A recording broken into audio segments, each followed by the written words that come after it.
બોટાદ જિલ્લાના રાણપુર માર્કેટિંગ યાર્ડની ચૂંટણીના પરિણામો જાહેર થયા છે। ખેડૂત વિભાગની કુલ 10 બેઠકો માટે યોજાયેલી ચૂંટણીમાં ભાજપના 6, કોંગ્રેસના 3 અને એક અપક્ષ ઉમેદવારનો વિજય થયો છે।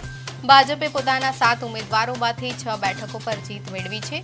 ભાજપ તરફથી સોનાણી પરેશભાઈ, ધાંધલ કિશોરભાઈ, પરમાર પ્રતાપસિંહ, ધરજીયા અરવંદભાઈ, કાણોત્રા સિદ્ધરાજભાઈ અને મટાડિયા લક્ષ્મણભાઈ વિજેતા બન્યા છે। જ્યારે કોંગ્રેસ તરફથી ડોડિયા પ્રતાપસિંહ બારૈયા, ભદરભાઈ અને પરમાર ગોસુભાઈ વિજયી થયા છે। અપક્ષ ઉમેદવાર ખાચર રવજીભાઈએ પણ જીત મેળવી છે। પરિણામો જાહેર થયા બાદ વિજેતા ઉમેદવારોને આગેવાનો અને સમર્થકોએ મોઢું મીઠું કરાવી ફૂલહાર પહેરાવી અભિનંદન પાઠવ્યા હતા।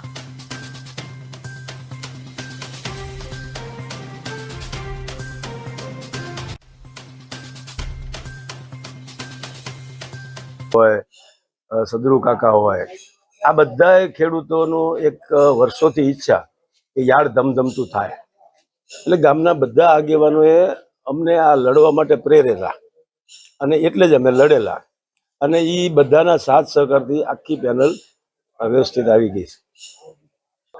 આગામી 5 વર્ષમાં સરકારી અમારી 15 થી 16 કરોડની ફાઇલો પડેલી છે, ફાઇલો યાદ પેન્ડિંગ છે। એના માટે અમે તત્પર રહી, એની પાછળ રહી અને ખેડૂતોના હિત માટે, આ માર્કેટિંગ યાર્ડના વિકાસ માટે અમે કંઈ પણ કરશું અને સરકારમાં પણ એની રજૂઆત કરશું।